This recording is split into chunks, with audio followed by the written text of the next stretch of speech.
On pole for Heat 1 would be TJ Dent in the 18 car. On his outside would be the 96 of Skylar Dixon.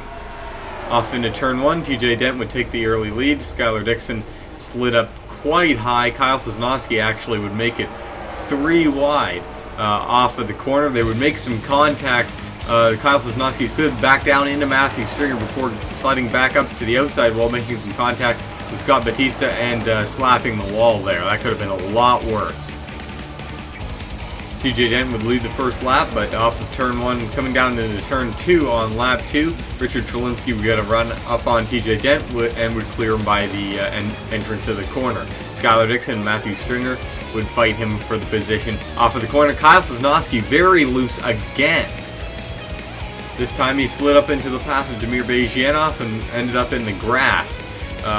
Near the back of the pack, Mark Nutt and William Duncan also made some contact. They would both save it and continue on. On lap 4, TJ Dent and Richard Trelinsky have kind of separated themselves from third place Matthew Stringer and the rest of the field.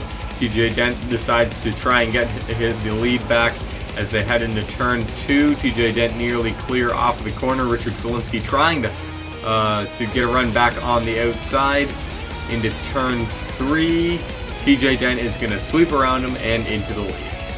This would be short-lived, however. Richard Trelinsky would get to the inside of him into turn 1 and would continue fighting him all the way down through turn 2 as TJ Dent got a big push from Matthew Stringer. Off of turn 2, they're still side by side as we come to the straight. Dakota Honecker very out of control there. He saves it. Some great racing here to start off heat number 1. TJ Dent has got a good run along the outside. He's going to keep the position for now. Coming in turn 1, Spencer Fullerton would slide way up the track into Alex Allen, and they would spin out, collecting Luka Obrovac. Dakota Honecker got a piece. Luke Walker, William Duncan, and Ophelia Ndumian all got a piece of that. William Duncan avoided that. Ophelia Ndumian got a big chunk of that, though. TJ Dent would lead on the restart. Luka Obrovac was the only car to go out of the race from that. He'll be starting at the very back of the field in the feature race. As Matthew Stringer slid up into Jeffrey Finguy there, they saved it. And Richard Trelinsky is going for a charge up on TJ Dent again. These two have swapped the lead. Matthew Nicholson, the round 11 Heat 1 winner, is up into the mix here. He passes TJ Dent for second and is now going for the lead on Richard Trelinsky. Jeffrey Finguy, who nearly spun out earlier this lap, is up battling for third position. With 4 laps to go, Matthew Nicholson would make his move down to the inside of Richard Trelinsky, and he would be able to sweep up in the following 2 turns to take the lead. Just a lap later, TJ Dent is trying to get the lead back from Nicholson. He got a big push from Stringer there. He almost made it 3 wide in turn 1, but luckily he backed it down. Richard Trelinsky shoves Matthew Stringer out of line into the mid-line as, wow, the field is going pretty crazy here, considering it's just a heat race. With 2 laps to go, Nicholson back to the inside of Dent. Dent has no help on the high side. Trelinsky and Sosnowski up into the mix, but both on the inside line. No one going with Dent at this point, and the battle continues, raging for second with Sosnowski, Trelinsky, and Dent 3 wide off of turn 3. I don't know whether they're going to be able to catch Nicholson if they keep racing like this. Coming into turn 2, Trelinsky is cleared Sosnowski for a second position and is now going for first. He has to back off there to not slide up into him. A veteran move there to not cause a wreck, an unnecessary wreck there. Sosnowski now going to battle Trelinsky for second. Nicholson, without any further challenges, would come down to the line to win his 2nd straight heat race. Richard Trelinsky in the 71 would end up getting second. Sosnowski would finish third. Skylar Dixon, second in points, would finish fourth. This will help his points situation, and TJ Dent is going to round out the top 5.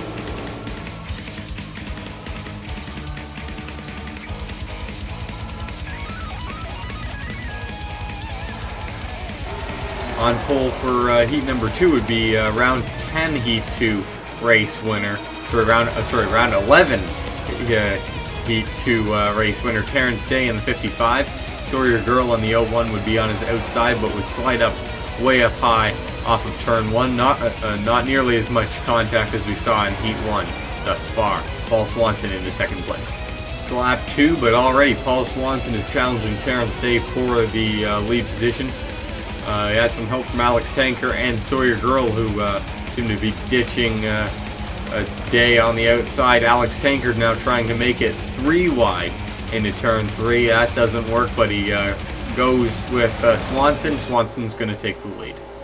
Tanker, though, wasting no time in getting his way to the front. He makes his move off of turn 1 on lap 3 and easily clears him down into the second corner. Andreas Allen now trying to go around Swanson for second, with Johnny Appleseed trying to take over third. Very close call a bit further back. Jacob Young and William Nicholson got together they both save it and continue on. Just as in heat race number 1, Carlin Dumian would slide up into Terrence Day.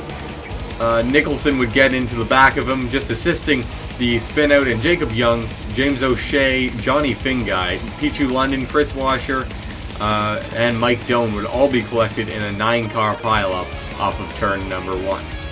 Alex Tanker would lead the field back to the green flag. Chris Washer, Mike Doan, Terrence Day, and Jacob Young went out of the race from that accident. All other cars involved are still on the racetrack, but most are relatively slow. Johnny Appleseed has been trying to make his move on Alex Tanker for the previous few laps, and has actually spread out the field by staying right on Tanker's bumper. These top 3, Alex Tanker, Johnny Appleseed, and Andreas Allen, have kind of teamed up and made this kind of a 3-car battle for the lead at this point. Appleseed, 2 laps later, not a lot has changed. Appleseed still trying to go for that lead. Alex Tanker so strong in that midline. Tanker definitely has the car to beat. It's going to be whether they can get enough of a group down there helping Appleseed is going to decide the victor of this race. Andreas Allen and Tyler Faber battling it out for third. Tyler Faber and Johnny Appleseed have battled it out for second for the previous few laps, allowing no one to really get by and challenge Alex Tanker. Johnny has one more shot here through turn 2. He slides up the track, nearly gets into Tyler Faber there. They're still battling it out for a second. Because of this, the small pack has recaught this group, but in the end, no one's going to be able to catch Alex Tanker. He comes off of turn 3, and for the first time this season, Alex Tanker is going to win a heat race here at Eurospeedway. Johnny Appleseed, hard-fought battle with Tyler Faber there for second position. He ends up getting it. Tyler Faber gets a good run for once in the 112, finishing third. William Nicholson finishes fourth, and hometown hero Sawyer Girl in the 01 from Germany is going to round out the top 5.